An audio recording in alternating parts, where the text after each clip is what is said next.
So guys, जैसा कि हमने पिछले एपिसोड में देखा कि जियन अपने असली रूप की वजह से ओल्ड गोस्ट जाय जिंग को कड़ी टक्कर दे रही होती है, जिससे वो अपनी पावरफुल स्किल के बावजूद भी उसे हरा नहीं पा रहा होता। जियोयान लगातार 4 हेवनली फ्लेम के एक्सटर्मिनेशन फायर लोटस को बना रहा था। जाय जिंग ने उस पर एक पावरफुल अटैक किया। जियोंग भी उसे रोक नहीं पाया। जियोयान काफी घायल होकर गिरने लगा, पर उसने जाय जिंग पर भी फायर लोटस छोड़ दिया, जिससे वो बुरी तरीके से घायल हो गया। पर अब वहाँ व्हाइट और ब्लैक तियानजुन भी आ गए थे, जो उन्हें मारना चाहते थे। टाई जियान ने खुद को सेक्रीफाइस करके उन्हें रोक लिया था और बाकी सभी जियन के पोर्टल की मदद से निकल चुके थे। फिर अब हम देखें कि पील रीजन में एक पोर्टल ओपन होता है, जिससे वो सभी जियन के पोर्टल के साथ वहाँ जाते हैं। याओ लाओ भी बाहर आते हैं और वो जियोयान को संभालते हैं। वो जियोयान की नब्ज को चेक करते हैं, लेकिन इससे वो काफी दुखी हो जाते हैं। लिटिल फेई डॉक्टर और जियन भी काफी परेशान होते हैं। वो पूछते हैं कि आखिर जियोयान को क्या हुआ। याओ लाओ बताते हैं कि जियोयान की मेरिडियंस पूरी तरह से बिखर चुकी है और इसकी बॉडी की लगभग 70% हड्डियां नष्ट हो गई। उस ओल्ड गोस्ट जाय जिंग ने जियोयान पर जो अटैक किया था, उसमें उसकी सारी पावर समाई थी, जिससे जियोयान की हालत काफी बुरी हो चुकी है। वो सभी काफी दुखी होते हैं। याओ लाओ गुस्से में बोलते हैं कि मैं उस सोल पैलेस को तब तक माफ नहीं करूंगा जब तक कि मैं उन सभी लोगों को मार नहीं डालता। फेंग जियान कहते हैं कि दोस्त, तुम अभी इतना गुस्सा मत करो, अभी हमें शांति से काम लेना चाहिए। अभी सबसे जरूरी बात यह है कि हमें जियोयान की जान बचाने पर ध्यान देना चाहिए। मुझे विश्वास है कि याओ लाओ, हम तुम्हारे एल्केमी स्किल का इस्तेमाल करते हुए एक रास्ता हो सकता है जिससे हम जियोयान को बचा पाए। याओ लाओ उसकी बात मान लेते हैं। वो बताते हैं कि जियोयान की सिचुएशन थोड़ी बेहतर हो सकती है। जियोयान के पास जो 3000 बर्निंग फ्लेम है, उसे अनडाइंग फ्लेम के नाम से भी जाना जाता है, यानी ऐसी फ्लेम जो कभी ना मरे। जहाँ तक वो 3000 बर्निंग फ्लेम जियोयान की बॉडी में मौजूद है, जियोयान नहीं मरेगा। पर जियोयान की बॉडी में काफी गंभीर चोटें आई है, जिसे भी उस बर्निंग फ्लेम के द्वारा ठीक किया जा सकता है। पर जियोयान अभी कोमा में है, इसीलिए उसे 3000 बर्निंग फ्लेम की रिपेयरिंग पावर ऐसे ही अनायास काम नहीं करेगी। पर अगर हम ऐसी जगह ढूंढ सके जो 3000 बर्निंग फ्लेम के अनुकूल हो, जहाँ वो स्टार की पावर को एब्जॉर्ब करके जियोयान की बॉडी को रिपेयर कर सके, तो उसकी रिपेयर स्पीड काफी ज्यादा फास्ट हो जाएगी और ये जल्दी ठीक हो सकता है। फेंग जियान कहते हैं कि दोस्त, लगता है कि तुम भूल गए, पर हमने जिससे फॉलिंग स्टार पवेलियन की स्थापना की थी, वो भी आसमान से आने वाले एक बहुत बड़े तारे यानी मीटियोरॉइड पर ही बनाया गया था। इसीलिए हम उसी स्टार की पावर का इस्तेमाल जियोयान को ठीक करने के लिए कर सकते हैं और वो जगह मेरे हिसाब से सबसे सुटेबल होगी। याओ लाओ खुश हुए बोलते हैं कि तुम ठीक कह रहे हो, हम उस मीटियोरॉइड की मदद से इस लिटिल बॉय की जान बचा सकते हैं। फेंग जियान कहते हैं कि भले ही हम जियोयान की जान बचाने में कामयाब हो, पर इसकी मेरिडियंस के नष्ट होने और गंभीर चोटों की वजह से इसकी कल्टिवेशन बेस पर काफी बुरा असर पड़ेगा और इसे अपनी कल्टिवेशन की फिर से शुरुआत करनी पड़ेगी। और जहाँ तक मैं इसके स्वभाव को जानता हूँ, इसके लिए ये दुख मरने से भी बड़ा होगा। लिटिल फेई डॉक्टर और जीएन भी से परेशान होते हैं, पर याओ लाओ हंसने लगते हैं और बताते हैं कि तुम्हें इस मामले की चिंता करने की कोई जरूरत नहीं है। जल्दी से जियोयान की बॉडी को छुओ और देखो कि इसमें क्या मौजूद है। क्या तुम्हें इसमें से कोई फेमिलियर फीलिंग आ रही है? फेंग जियान जब उसकी बॉडी को छूते हैं तो उन्हें महसूस होता है कि उसकी बॉडी में यिन यांग लाइफ सोल फील मौजूद है। याओ लाओ बताते हैं कि इस फील की वजह से जियोयान की सिर्फ बॉडी को रिपेयर नहीं की जा सकती, बल्कि इसे एक पुनर्जन्म लेने का भी एक नया मौका देती है, जिससे ये अपनी कल्टिवेशन के साथ ठीक हो जाएगा। पर इस फील का इस्तेमाल केवल जीवन में एक बार ही किया जा सकता था।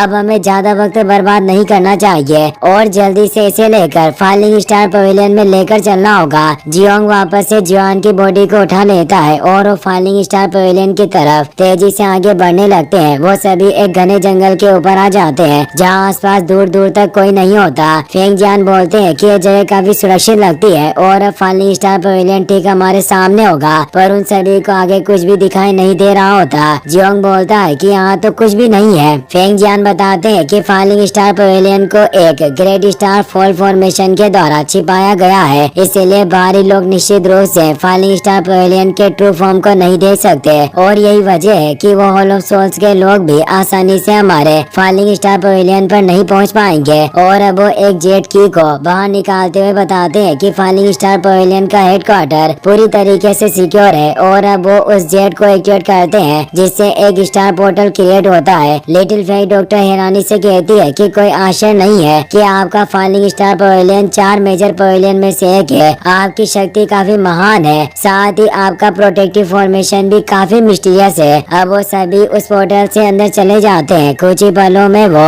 फॉर्मेशन पूरी तरीके से गायब हो जाता है। अब हम फॉलिंग स्टार पवेलियन का सीन देखते हैं, जहाँ वो पोर्टल ओपन होता है, जिससे वो सभी जियोयान को लेकर वहाँ जाते हैं। वो काफी खूबसूरत जगह होती है और फॉलिंग स्टार पवेलियन का हेडक्वार्टर भी काफी भव्य और शानदार नक्काशी से पूर्ण होता है। याओ लाओ कहते हैं कि मैं सालों से इस जगह पर नहीं आया। फेंग जियान, तुमने वास्तव में काफी अच्छे से इस जगह का ख्याल रखा। फेंग जियान बोलते हैं कि बेशक मैंने तुम्हारी अनुपस्थिति में भी इस जगह को काफी अच्छे से संभाला और सालों से पूरा फॉलिंग स्टार पवेलियन तुम्हारा इंतजार कर रहा है। ब्रदर याओ लाओ, तुम्हारा अब यहाँ स्वागत है। तभी अब मु किंग लुआन भी वहाँ जाती है। उसके साथ कुछ फाइट किंग गार्ड भी मौजूद होते हैं, जो सभी अपने मास्टर को देखकर उन्हें रेस्पेक्ट देते हैं और उन्हें डिप्टी मास्टर कहकर बुलाते हैं। फेंग जियान उन सभी से कहते हैं कि अब वक्त आ गया है कि मैं तुम सभी को फॉलिंग स्टार पवेलियन के असली मास्टर से मिलवाऊं। और वो बताते हैं कि आओ लाओ इस पवेलियन के असली मास्टर है। किंग लुआन उन्हें रेस्पेक्ट देती है और कहती है कि पवेलियन मास्टर, आपसे मिलकर मुझे काफी अच्छा लगा। बाकी सभी एल्डर भी अपने पवेलियन मास्टर का स्वागत करते हैं। यह देखकर याओ लाओ कहते हैं कि फेंग जियान, तुम बिल्कुल नहीं बदले,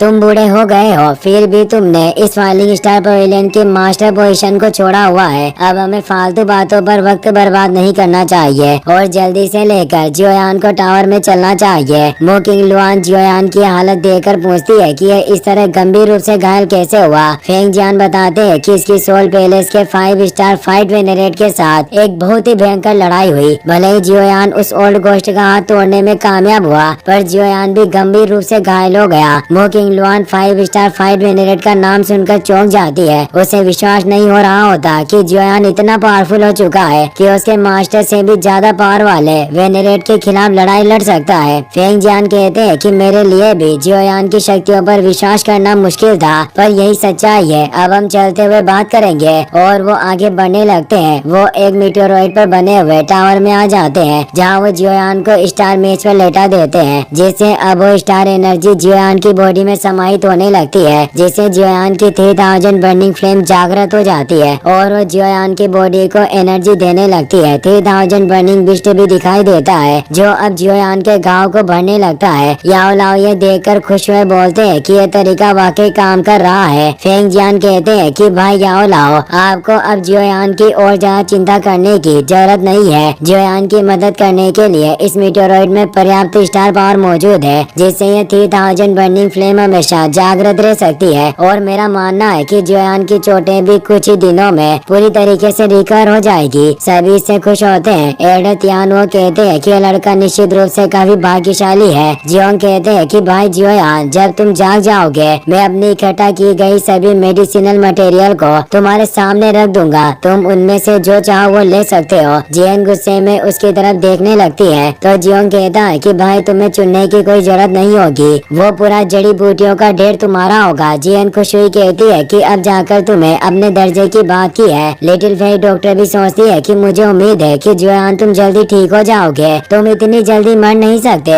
तुम्हारा अभी बहुत से लोग इंतजार कर रहे हैं। याओ लाओ सभी लोगों से कहते हैं कि आप सभी बाहर चले जाइए, मैं जियोयान की देखभाल करने के लिए यही रुकूंगा। बाहर जाकर तुम्हें काफी सावधान रहना होगा। उन होलो सोल्स के लोगों को हमारे बारे में पता नहीं चलना चाहिए। वो सभी उनकी बात समझ जाते हैं और वहाँ से चले जाते हैं। याओ लाओ अब अपनी बोन चिलिंग फ्लेम से जियोयान के लिए रिकवरी पिल को रिफाइन करने लग जाते हैं। वो अपनी पूरी कोशिश करते हैं। जियोयान की बॉडी के बाहरी घाव भर चुके थे, पर अभी भी उसके अंदरूनी घाव भरे नहीं थे।